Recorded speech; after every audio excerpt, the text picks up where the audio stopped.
Is it the fatalism that you don't like? Yeah, so it's the fatalism, and it's sort of this anti-progress message that runs throughout it, right? Like you have these people aspiring to do things, to contact the outside world, to learn about things, to engage in trade. None of this works well. You know, all the various love affairs don't work well. So it's sort of this like aspire to what you will, but it's all going to end in disaster. And moreover, this is all predetermined. There's no way to escape this cycle.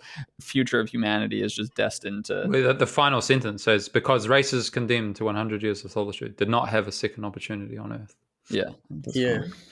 I did wonder if there could be kind of this sort of Straussian take, or esoteric take, that it's maybe pro-progress or something like that, or like a critique of anti-progress. I don't think that is the author's intention, but this family and the town often are inward looking, including their romantic relationships, and like that keeps going wrong.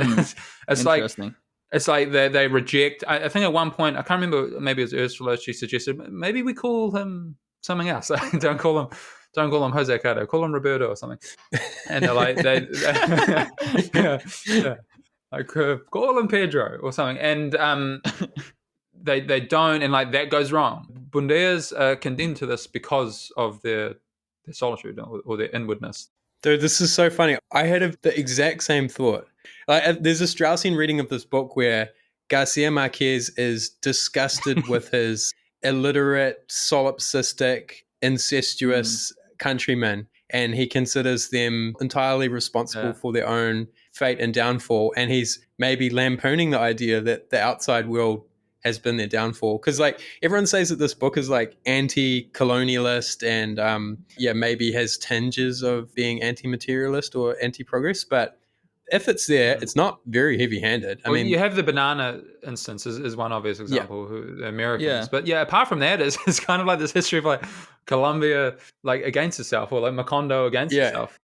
I feel he is angry with his countrymen here, and it's not an anti-Western, anti-progress, anti-technology book explicitly.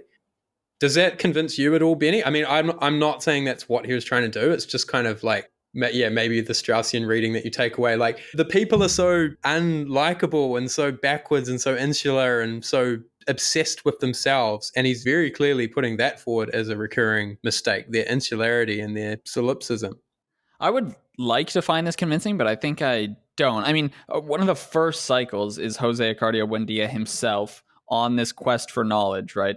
He becomes obsessed with alchemy. He becomes obsessed with mapping. He becomes obsessed with ice in order to improve the livelihood of his people in Macondo. And this just ends in disaster. And you would think if the underlying message was pro-progress, stop being inward-looking, etc., then someone like looking to the outside, in particular to the gypsies who come with new knowledge and new technology and stuff, I don't know why then you would choose to have like that go so poorly. I think you just would have made different choices as the author if that's the actual underlying message. And then the banana farm thing is then confusing on that front, right? Because they sort of become like one of the epicenters of global capitalism for a little bit, and then that obviously ends in travesty. So yeah, I'm just not fully, I would like this to be true, but I'm just not fully convinced. No, you're right. It's hard to say it's a pro-progress argument. It's more just like, what's the real root cause of the problems here? But it doesn't actually make a pro-outside world engagement case. Well, I suppose, Benny, also you don't really subscribe to this idea that like a civilization or a culture is this kind of organism that dies. This cycle, this Spinglerian view, you totally reject it. You don't believe in historical determinism? I don't.